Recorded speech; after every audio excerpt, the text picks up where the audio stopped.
કોઈ માણસ પર વિશ્વાસ કરવો એટલે કે આપણે આપણા મનની ચાવી કોઈના હાથમાં આપી દીધી છે, મતલબ એ માણસના હાથમાં આપી દીધી છે, અને એ વિશ્વાસ જ્યારે તૂટી જાય ને પછી આપણે ફરીથી એમના પર વિશ્વાસ નથી કરી શકતા. કેમ આવું? જો કાચમાં આપણે બધા પોતાની જાતને જોતા જ હોઈએ, કાચમાં પોતાની જાતને જોવી બધાને જ ગમે, પણ કાચ તૂટી જાય પછી એના ટુકડા ઉજાસ આપવાને બદલે ને ક્યાંક ચૂબવા લાગે. સંબંધ છે ને એ કાચ જેવા હોય છે. જો એકવાર વિશ્વાસ તૂટી જાય તો સંબંધ પાછો જોડાય જરૂર, પણ એની અંદર પહેલા જેવી ને ચમક નથી રહેતી.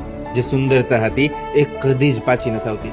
કેટલુંય સમજાવી લો, માફી માગી લો કે ફરીથી એકવાર સાથે રહેવાનો પ્રયાસ ભલે ન કરી લો, પણ અંદર એકવાર ખોટી ઇમેજ ઊભી થઈ ગઈ ને તો એ મનની શંકાની તિરાડ હંમેશને માટે રહી જાય છે. વિશ્વાસ છે ને એ સંબંધનો શ્વાસ છે.